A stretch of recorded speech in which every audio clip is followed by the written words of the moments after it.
My name is Holly Myers. I am 32 years old, and I work as a geologist in Denver, Colorado. 3 months ago, my parents sold my grandfather's ranch in Enid, Oklahoma, for $620,000. They split the money with my brother Garrett. They told me Grandpa didn't leave a will. They told me there was nothing left for me. What they didn't check, what none of them thought to check, was what was underneath that land. Because my grandfather did leave a will. And in that will, he separated one thing from the property before he died: the mineral rights. He left them to me. Only me. The geological survey came back at $4.7 million. Lithium. Sitting right below the ranch my parents thought they sold. Here is how a $620,000 betrayal turned into a $4.7 million inheritance. Welcome back to Calm Drama Stories. This is the channel where everyday people find the courage to stand up for what is theirs, not with anger, but with principle and proof. If you have ever been cut out by the people who were supposed to protect you, this story is for you. Drop a comment and be sure to subscribe. The ranch sat 11 miles south of Enid on a 2-lane road that smelled like cut wheat in summer and iron in winter. 200 acres, red clay soil, a creek that dried up in August and ran muddy in April. A barn that leaned slightly east, same direction as the wind. My grandfather Cal Myers built that place from nothing, bought the first 80 acres in 1971 with money he saved driving grain trucks, added the rest over 40 years of quiet, steady work. He never took a vacation. He never bought a new truck when the old one still ran. He put every spare dollar into the land. I spent every summer there from the time I was 6 until I left for college at 18. Most kids would have been bored. Flat ground, no neighbors for a mile, nothing but sky and dirt. But Grandpa Cal made the dirt interesting. He would crouch down in the field, scoop up a handful of red clay, and hold it out to me. See this, Holly girl? Most people look at dirt and see nothing, but there is a whole world under here. I would dig my fingers into the soil until the red packed under my fingernails. I loved that. The stain lasted for days. My brother Garrett played football in the yard. My parents praised his spiral. I sat with Grandpa and sorted rocks by color and grain size. My parents rolled their eyes. "She is going to be a scientist," Grandpa told my mother once at dinner. My mother laughed. "She is going to be difficult." Grandpa Cal died on a Tuesday in March. By Friday, my parents were already making plans. The funeral was on a Saturday. 70 people in a church that seated 90. Grandpa Cal knew everyone in Garfield County, and most of them showed up wearing boots and pressed shirts. I almost missed it. My mother called me on Thursday night, 2 days before the service. I was on a project site in western Colorado, 3 hours from the nearest airport. She said she forgot. She said things had been hectic. She said it like she was telling me the grocery store was out of milk. I drove through the night, caught a 6:15 flight out of Grand Junction, landed in Oklahoma City, rented a car, and made it to the church 14 minutes after the service started. My mother did not save me a seat. After the burial, the family gathered at the ranch. I walked through the house while everyone else ate casserole in the yard. Grandpa's bedroom smelled like cedar and pipe tobacco. His desk was clean, too clean. There used to be a small cedar box on the right corner. Dark wood, brass latch, barely bigger than a cigar box. He kept it locked for as long as I could remember. The box was gone. I found my mother in the kitchen. "Where is Grandpa's cedar box? The one from his desk." She waved a hand without looking at me. "Just old junk. Your father threw it out." I looked at her face. She was lying. I had seen that exact expression 1,000 times, chin slightly lifted, eyes focused somewhere past my left ear. In the hallway, Garrett grabbed my arm. "Don't make this about you, Holly. Just let Mom grieve." I pulled my arm free and said nothing. "Let me tell you about the Myers family, because you need to understand the pattern before you understand the betrayal. There were 2 children. Garrett, the oldest at 35, me, 3 years younger. To my parents, Garrett was proof that they had done something right. He played football. He stayed in Enid after high school. He married a girl from church. He worked at the farm supply store until it closed, then started a landscaping business that never quite turned a profit. None of that mattered. Garrett stayed. That was the currency in our house. I was the problem. I asked too many questions. I read books that nobody else in the family had heard of. I applied for scholarships without telling anyone because I knew my mother would say I was being dramatic. I got into the University of Oklahoma on a full academic ride. My mother's response, "Well, I hope you are happy, because your father and I certainly are not going to pay for it." I had not asked them to. My father signed whatever my mother put in front of him. He always had. Dale Myers was a man who believed that silence was the same as peace. He sat in his recliner, watched the Weather Channel, and let Brenda run the family like a corporation where she was the only executive. I used to call home on the old kitchen landline, a wall-mounted phone with a curly cord that my grandfather had installed in 1983. My mother would answer, talk for 40 seconds about Garrett's football game or Garrett's new truck or Garrett's wife's pregnancy, then say she had to go. "You left, Holly. Garrett stayed." That was my father's explanation for everything, a single sentence he delivered like a closing argument. I did not know yet what they were planning, but I should have seen it coming. 3 weeks after the funeral, my phone rang at 7:42 in the morning. Denver time. My mother never accounted for the time difference. "Holly, I need to tell you something about your grandfather's estate." I set my coffee down. "Okay." "Your grandfather didn't leave a will, Holly. There's nothing for you." She said it flat, like reading a receipt. "The ranch is going to be sold. Your father and I need the money. Our roof has been leaking for 2 years and we cannot afford to fix it.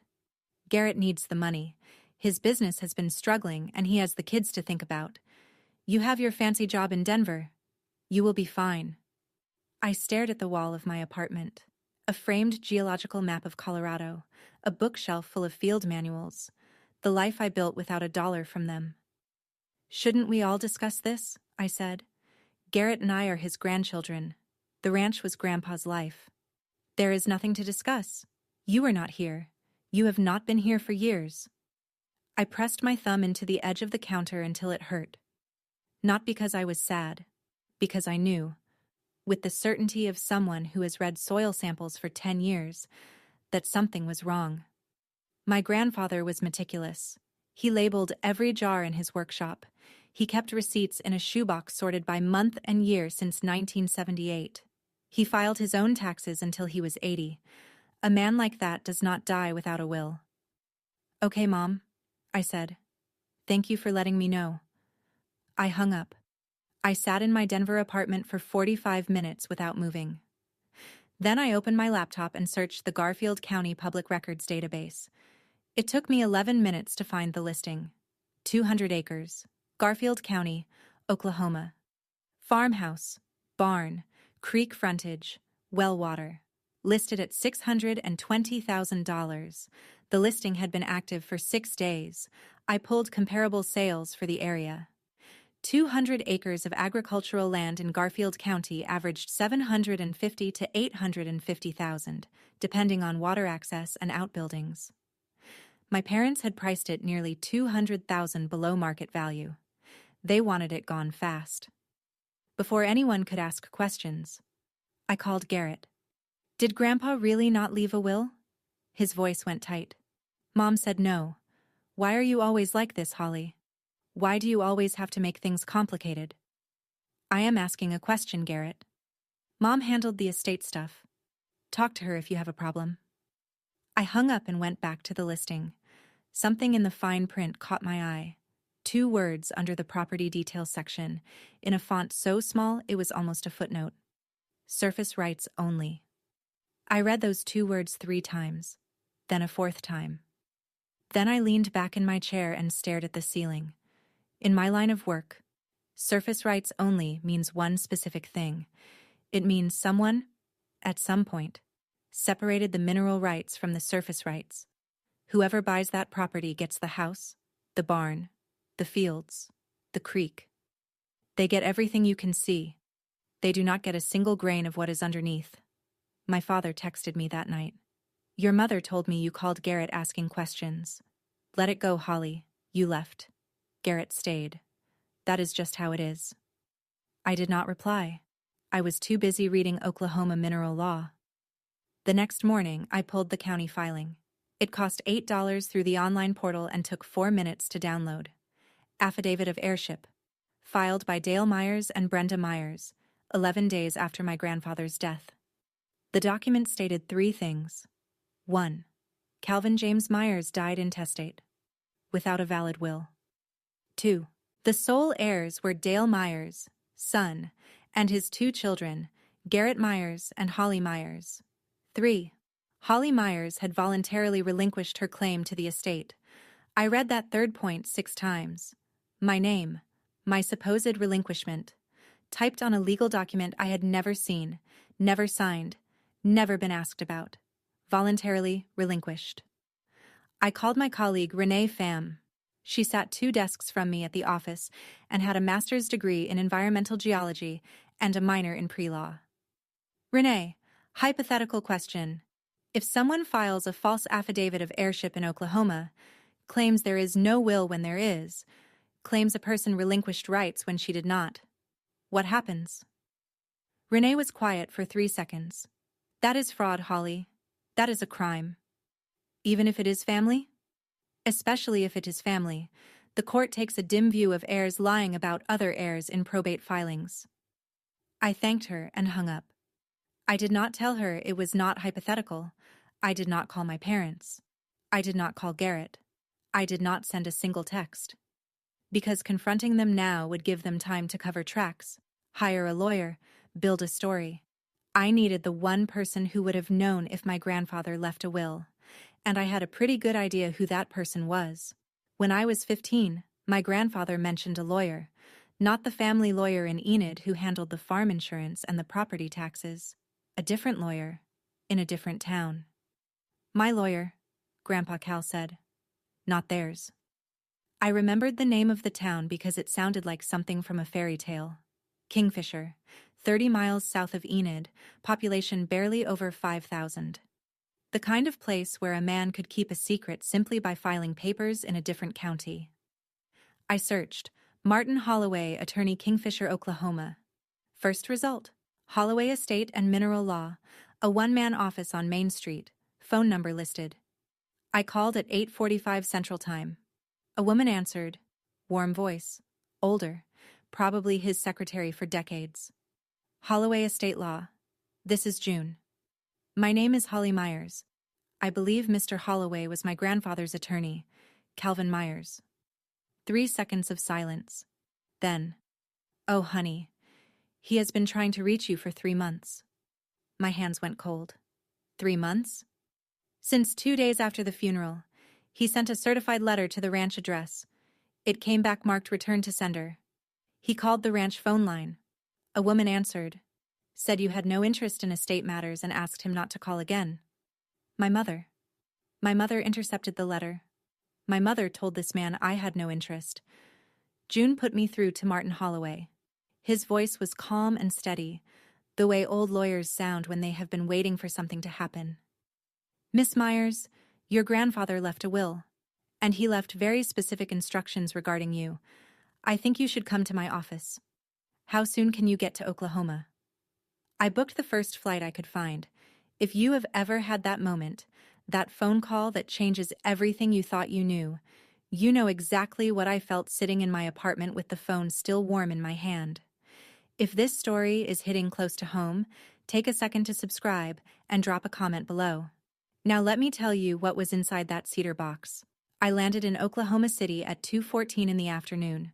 I rented a car and drove north on Interstate 35, watching the landscape flatten out into red earth and wheat stubble. Somewhere south of Guthrie, I caught myself gripping the steering wheel hard enough to turn my knuckles white. I loosened my hands and pressed them flat on my thighs at a red light. This was not about emotion. This was about data. I am a geologist. I have spent 10 years reading what is underground based on what is on the surface. I am trained to withhold conclusions until the evidence is complete. So I replayed the facts like core samples, one layer at a time. Fact 1. My grandfather was organized enough to label jars of nails by size and year of purchase. He did not die without a will. Fact 2. My parents filed an affidavit claiming he did. They claimed I relinquished my share. I did not. Fact 3. The ranch listing said, surface rights only. That means someone separated the mineral rights before the sale. In Oklahoma, that requires a recorded deed. Fact 4. An attorney in Kingfisher had been trying to reach me for 3 months. My mother intercepted his letter and his phone call. If this were a geological survey, the conclusion would be straightforward. The surface data does not match the subsurface data. Somebody buried something. I turned off the interstate and onto the state highway toward Kingfisher. The road was narrow, cracked, and lined with red dirt shoulders. I rolled down the window. The air smelled like iron oxide and wild grass and something I could not quite name. Something that smelled like the truth getting closer. I pulled into Kingfisher at 3:58. While I was parking on Main Street, my phone rang. The number on the screen made my stomach tighten. It was the ranch landline, the same number I had called from college dorms and field sites and lab benches for 14 years. The same number my mother answered to tell me about Garrett's football games. I picked up. Holly, it is Mom. I have good news. Her voice was bright, performatively bright. The voice she used when she wanted something documented as cheerful. The house closed yesterday. 6:20, just like the listing. Your father and I are putting our share toward the lake house we have been looking at. Garrett is paying off his business loans. It is such a relief to have this settled. She paused, waiting for me to say congratulations. That sounds great, Mom. It really is. This is what family does, Holly. We take care of each other. I was sitting in a rental car on Main Street in Kingfisher, Oklahoma, 50 yards from the office of my grandfather's attorney, holding a phone connected to a landline that no longer belonged to us. My mother was celebrating the sale of a ranch she had no sole right to sell, using money she divided without asking me, based on an affidavit she knew was false. I am happy for you, I said. Truly. She did not hear the calm in my voice. She mistook it for surrender. She had been doing that my whole life. Well, good, she said. I have to go. Your father wants to drive out to the lake property this afternoon. Love you. She hung up before I could respond. I sat in the car for 1 full minute. Then I walked into Martin Holloway's office. Martin Holloway's office looked like the inside of a history book. Wood paneling the color of dark honey, filing cabinets that had been dented and relabeled 3 times, a window that faced Main Street and let in slanted afternoon light. The floor creaked in 2 places. Martin stood up from behind his desk when I walked in. He was 65, maybe older, with white hair trimmed close and a handshake that told me he had spent decades handling mineral leases and estate disputes. He wore a gray suit that had been cleaned recently, but not bought recently. Miss Myers? He shook my hand. Please sit down. I owe you an apology. For what? For not trying harder to find you. He sat back down. I sent a certified letter to the ranch address 2 days after your grandfather's funeral. It came back marked return to sender. I called the ranch phone number. A woman, your mother, I assume, told me you had no interest in estate matters and asked me not to contact you again. She told you that? She did. I should have pushed harder. Your grandfather was my client for 22 years. He came to me specifically because he wanted an attorney outside of Enid, outside of Garfield County. He did not want his family to know. I sat in the chair across from his desk. The leather was cracked and warm from the sun. Mr. Holloway, did my grandfather leave a will? He looked at me with the kind of patience that comes from years of delivering answers people have been waiting for. He did, Miss Myers. He updated it 18 months before he died. And he left very specific provisions regarding you. He reached behind his desk and pulled out a small cedar box. I recognized it immediately. Dark wood, brass latch, barely bigger than a cigar box. The same box that had sat on the right corner of my grandfather's desk for as long as I could remember. The box my mother said Dale had thrown out. Martin set it on the desk between us. Your grandfather gave this to me in January of last year. He drove to Kingfisher himself. 83 years old, still driving that old Ford. He told me to keep it until the time came. I reached out and opened the latch. The smell hit me first. Cedar and pipe tobacco. The exact scent of my grandfather's bedroom, concentrated into a space the size of a shoebox. Inside were 3 items: a will, 8 pages, notarized, dated September 14th, 2024. A mineral deed, 2 pages, also notarized, same date. And a handwritten note on a piece of lined paper torn from a yellow legal pad. Martin let me read in silence. The will was straightforward. Calvin James Myers left the surface property, the house, the barn, the 200 acres of land, to his heirs equally. That meant Dale, and through Dale, Garrett and me. But the mineral deed was separate, filed with the Garfield County Clerk on September 14th, 2024, 6 months before my grandfather died. It transferred all mineral rights, subsurface rights, and extraction rights beneath the 200 acres to one person. Holly Ann Myers. Me. Only me. I looked up at Martin. He nodded. Your grandfather separated the mineral estate from the surface estate. The mineral deed was recorded. It is public record.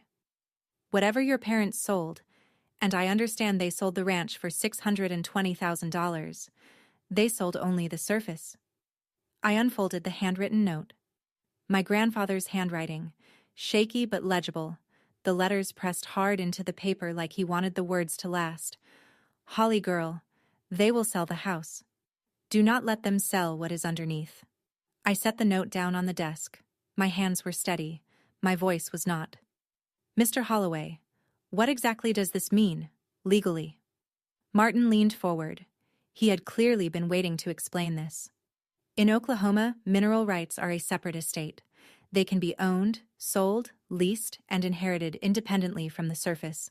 When your grandfather filed that mineral deed in September, he legally severed the subsurface from the surface, 2 separate properties, 2 separate owners.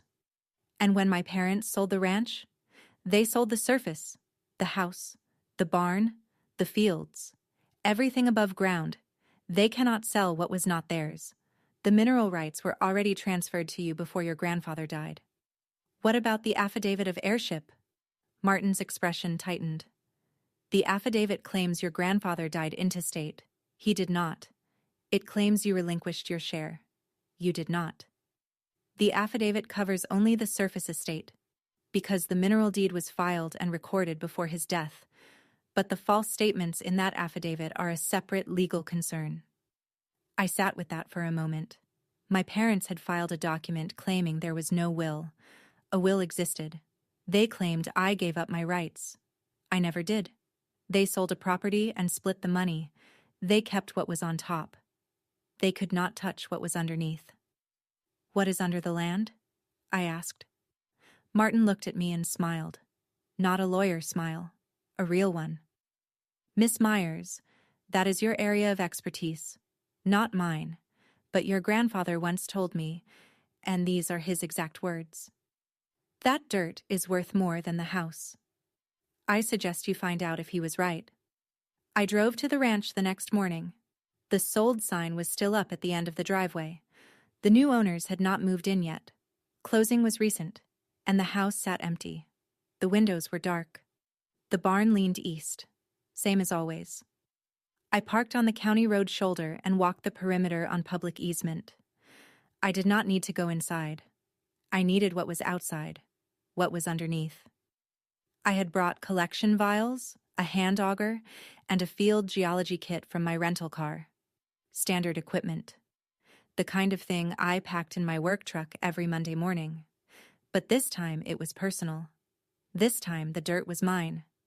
I took soil samples from 3 locations: the north field, where the clay was densest, the creek bed, where erosion exposed deeper strata, and the southwest corner, where my grandfather used to point at the ground and say, "Something is different about this patch, Holly girl." The red Oklahoma clay filled each vial like wet paint.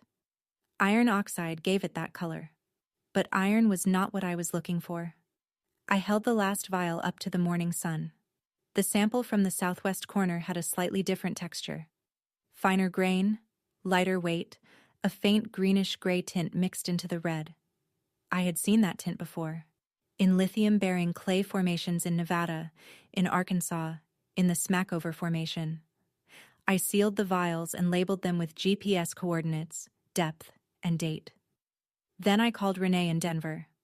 I need you to run these through the ICP-MS, full elemental analysis, flag anything in the lithium-boron-potassium family. Holly, what did you find?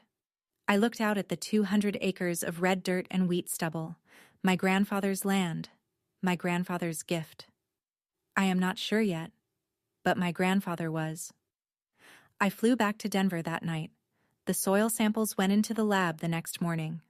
For 2 weeks, I worked my regular job during the day and researched Oklahoma lithium deposits at night. The data was there if you knew where to look. The United States Geological Survey had flagged Garfield County in a 2021 report on clay-hosted lithium potential. The concentrations were not as high as Nevada or Arkansas, but they were significant, especially with new direct lithium extraction technology making lower-grade deposits economically viable.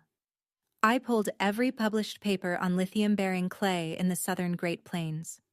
I cross-referenced geological maps with my grandfather's parcel boundaries.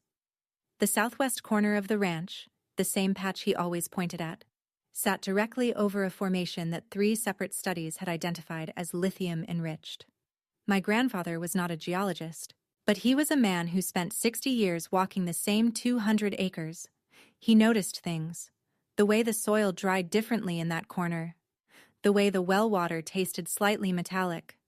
The way nothing grew quite as tall in that southwest patch. He did not know the word lithium, but he knew something was down there. Garrett texted me during the second week. "Hey Holly, Mom says you haven't called. Everything good?" I looked at the message for a long time. He was checking. Not on me, on whether I suspected anything. "All good," I replied. "Just busy with work." 3 days later, Renee called me at 4:12 in the afternoon.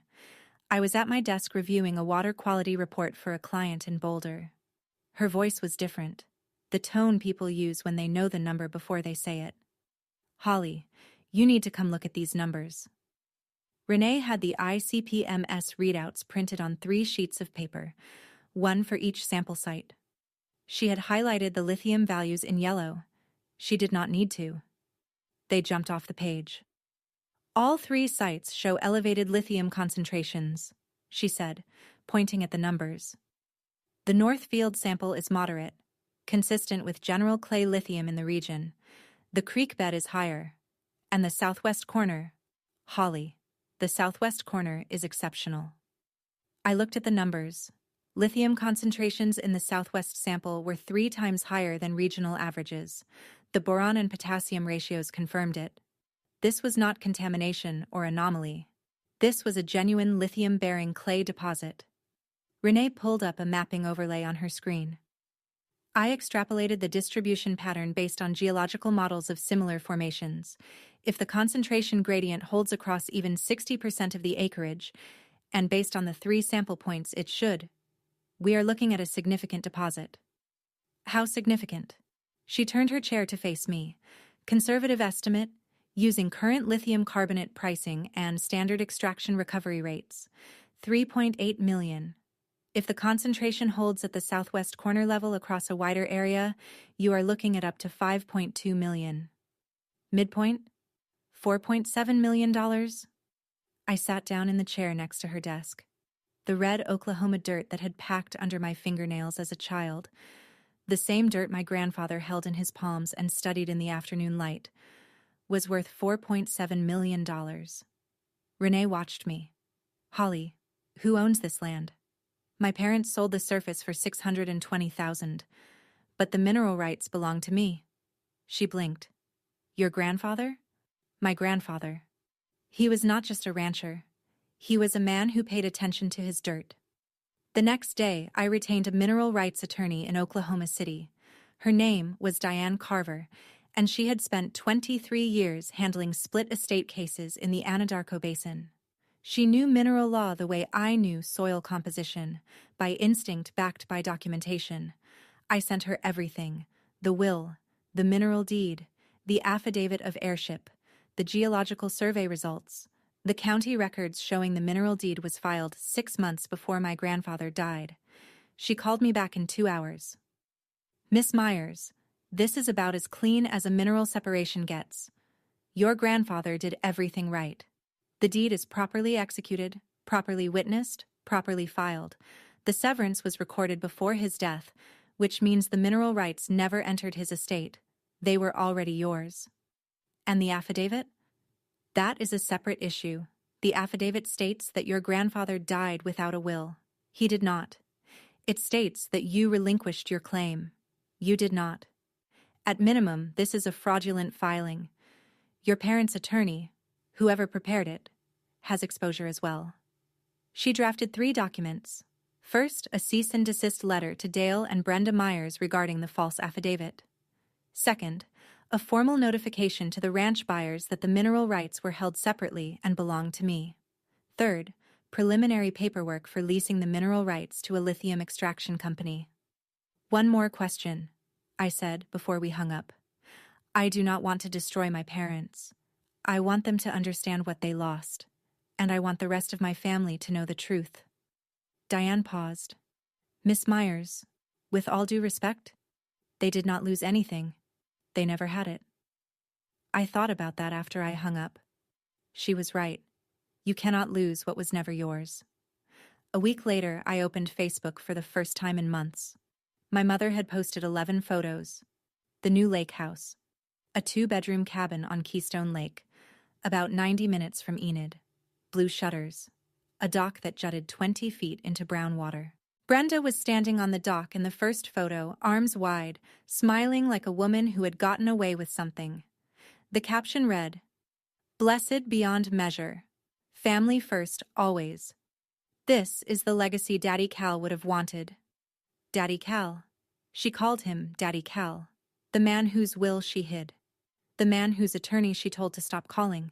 The man whose cedar box she claimed was thrown out. Garrett had posted too.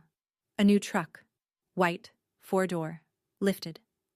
Caption: Finally getting things back on track. Grateful for family. He tagged Brenda in the post. 14 likes, 2 heart reacts. The comments from extended family made my stomach turn. So happy for you all. Cal would be so proud. Family sticks together. I closed the laptop. I walked to my desk and opened the cedar box. The smell of cedar and pipe tobacco filled my apartment. I read the note again. Same shaky handwriting. Same hard-pressed letters. Holly girl, they will sell the house. Do not let them sell what is underneath. I had the geological survey. I had the will. I had the mineral deed. I had an attorney who specialized in exactly this kind of case. I picked up my phone and called Diane Carver. Send the letters. They were posting lake house photos while my attorney was drafting cease and desist letters. If you think this is about to get interesting, you are right. Keep watching. The letters went out on a Monday. Certified mail. Signature required. My mother signed for hers on Wednesday at 11:22 in the morning. I know the exact time because the postal receipt came back electronically to Diane's office. 47 minutes later, my phone started ringing. Brenda called first. I let it go to voicemail. Dale called next. Voicemail. Garrett called 3 times in 12 minutes. On the 4th call, I picked up. What the hell is this, Holly? His voice was high and tight, the way it got when he was scared. I had heard that voice once before, the night his landscaping business lost its biggest client. Some lawyer is saying Grandpa left a will? That the mineral rights are separate? What is going on? He did leave a will, Garrett. He left it with his attorney in Kingfisher. The same attorney Mom told that I had no interest in estate matters. Silence. 5 seconds. 10. I did not know about that. About the attorney? Or about the will? About any of it. Mom handled the estate. She said there was no will. And you did not question it. You took the money, bought a truck, and posted about it on Facebook. More silence.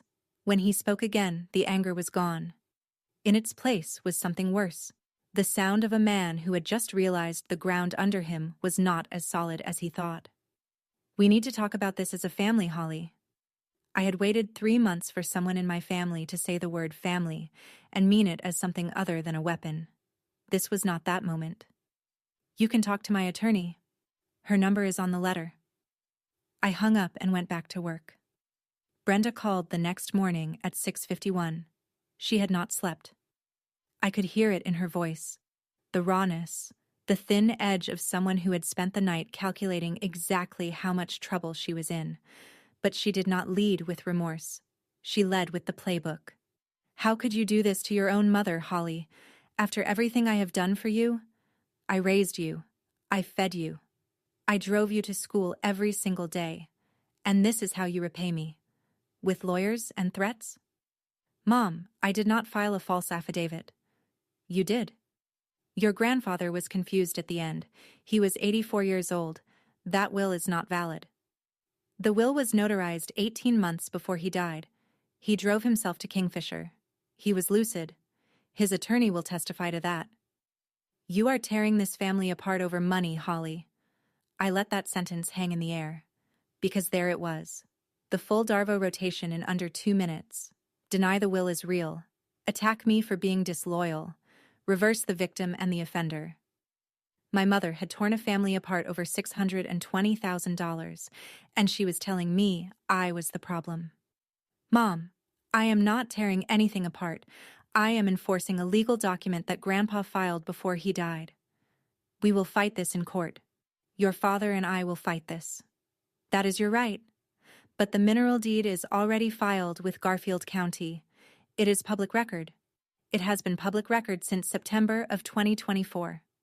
She hung up without saying goodbye. I noticed she did not deny knowing about the will. She only said it was not valid. That told me everything I needed to know. Dale called 2 days later. His approach was different. Softer. Slower. The voice he used when he wanted something without Brenda in the room. Holly girl. He used the nickname. Grandpa Cal's nickname. It hit me exactly where he intended it to. Hi, Dad. Your mother is very upset. She has not eaten in 2 days. She is not sleeping. This whole situation, it is killing her. I waited. Can we just sit down and talk about this? No lawyers, no letters. Just family. Dad, did you know there was a will when you signed the affidavit? Long pause. I could hear him breathing. A television in the background. The Weather Channel. Same as always. Your mother handled all of that. I just signed where she told me to sign. You signed a document that said Grandpa died without a will. You signed a document that said I gave up my rights. Did you read it before you signed? Another pause. Longer this time. We thought it was the right thing. We needed the money, Holly, the roof, Garrett's loans, your mother's medical bills from last year. We could not wait months for probate. For a moment, just a moment, I heard something real in his voice. Not manipulation, not performance. Fatigue. The sound of a 60-year-old man who had spent his entire marriage following orders and was now realizing where those orders had led him. Dad, I understand you needed the money, I do. But you cannot sell what was never yours. How much is it worth, Holly? The mineral stuff? $4.7 million. He did not say anything for 22 seconds. Then he hung up. I called Martin Holloway the following week. Martin, when is the Myers family reunion? Memorial Day weekend, same as every year. Your grandfather attended 53 consecutive reunions. He told me once it was the only family obligation he still enjoyed. Where is it this year?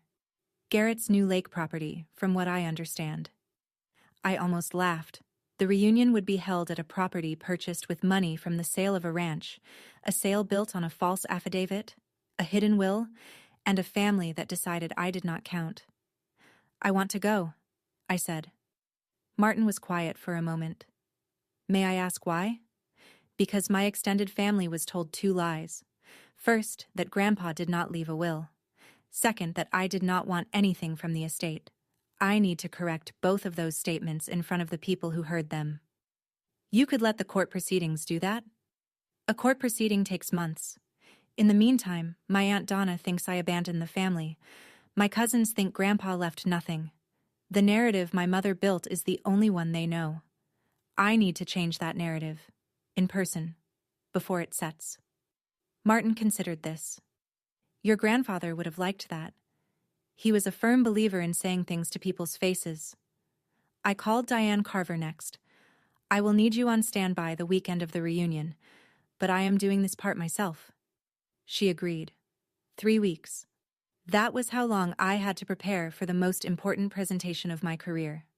And unlike the presentations I gave at work, where the stakes were soil quality assessments and environmental impact reports, this one was about something I could not quantify with a mass spectrometer. This one was about the truth. I prepared for the family reunion the way I prepare for a client presentation. Methodically, with documentation.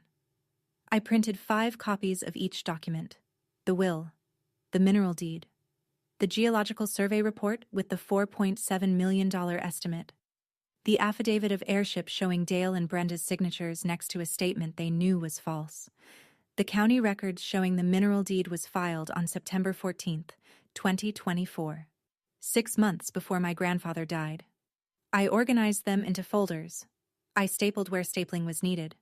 I highlighted the key sections with a yellow marker, the kind you can buy at any office supply store for $1.19. Renee stopped by my desk on Thursday. You are bringing all of that to a family barbecue? It is a reunion. Holly, you could just let the lawyers handle this. Diane Carver is very good at what she does. Diane will handle the court filing. But this part, the family part, is mine. My grandfather spent 50 years at those reunions being told his land was worth nothing. Being told he was a stubborn old man who should have sold decades ago. I owe it to him to show them what it was really worth. Renee looked at the cedar box sitting on my desk. The brass latch was tarnished from decades of handling.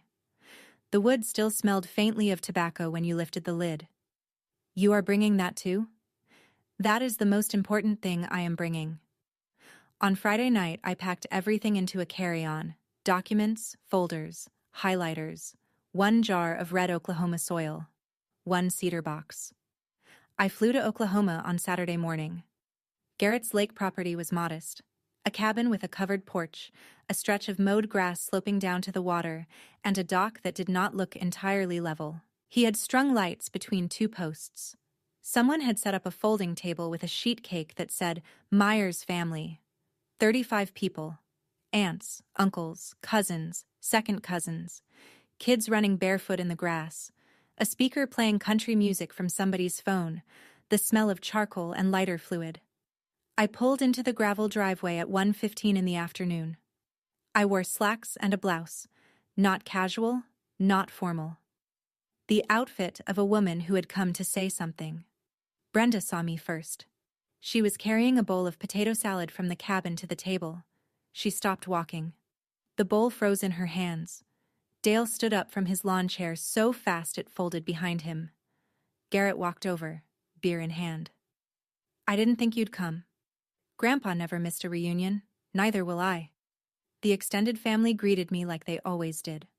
Warm, slightly guilty for not staying in better touch. Aunt Donna hugged me twice. Uncle Stu shook my hand and said I looked just like Grandpa Cal. Donna pulled me aside near the punch table. I am so sorry about your grandpa, honey. Your mama said you didn't want anything from the estate. She said you told her Denver was more important. I looked at my aunt. 61 years old, retired school teacher, Cal's youngest sister. She deserved the truth. That is not exactly what happened, Aunt Donna, but I will get to that. I let 2 hours pass. I helped set up tables. I ate potato salad. And then I asked if I could say a few words about Grandpa.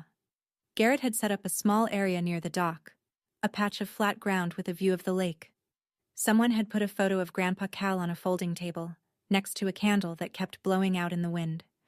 It was the only tribute they had planned. I stood beside the table. 35 faces looked at me. Some were holding plates. Some were holding drinks. The kids had stopped running. I want to talk about Grandpa Cal, I said. Most of you knew him as a quiet man who loved his land. That is true. But I want to tell you something about him that most people did not know.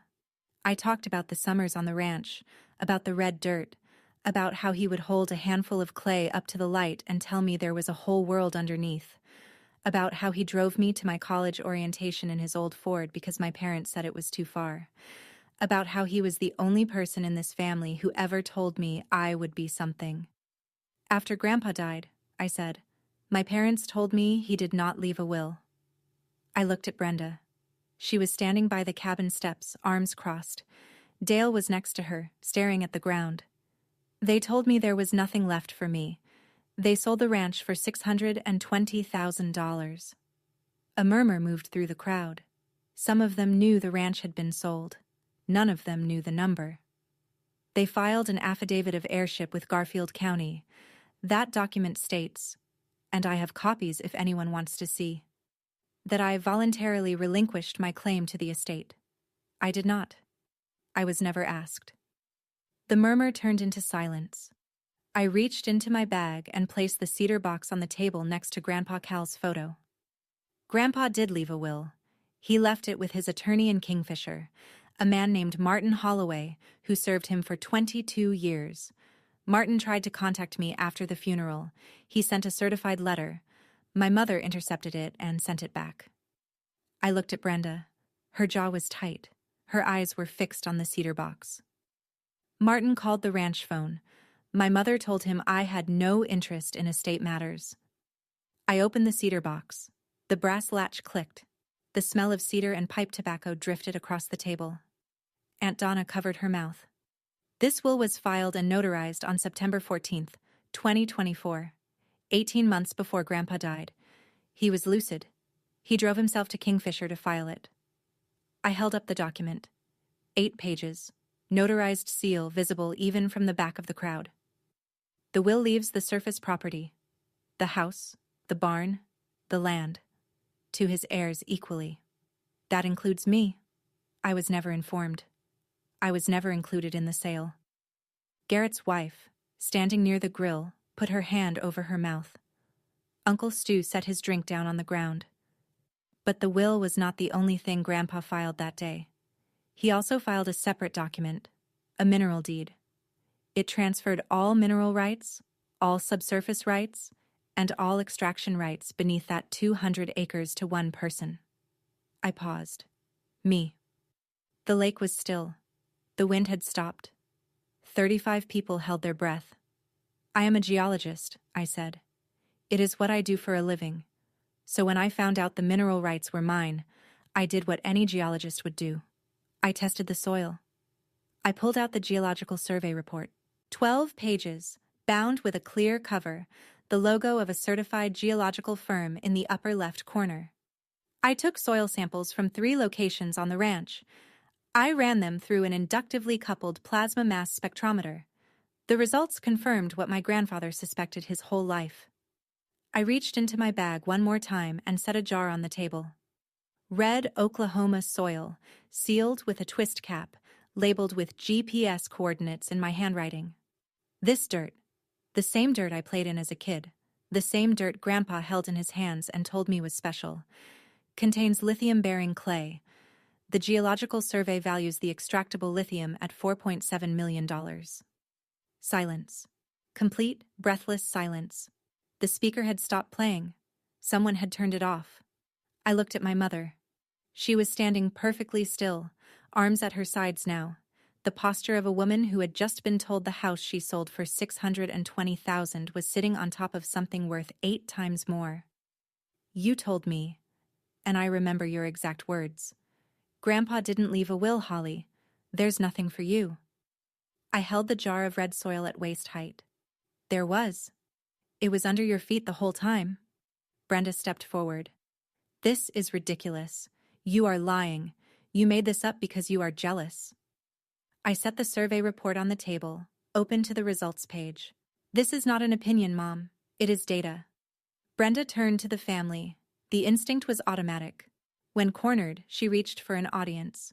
She is doing this to hurt us. She has always been ungrateful. She left this family, and now she comes back with lawyers and fake documents to take what is ours. Nobody responded. Aunt Donna looked at the ground.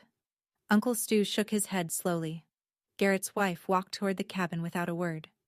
Garrett stepped forward. His voice cracked on the first syllable. Holly, we can work something out. We are family. You signed the sale documents, Garrett. You took your share. You knew Mom said there was no will, and you did not question it. I did not know about the affidavit. I swear I did not. You did not know because you did not ask. Because it was easier to take the money and buy a truck. Dale spoke for the first time. His voice was low and tired. Your grandfather always favored you, Holly. He always did.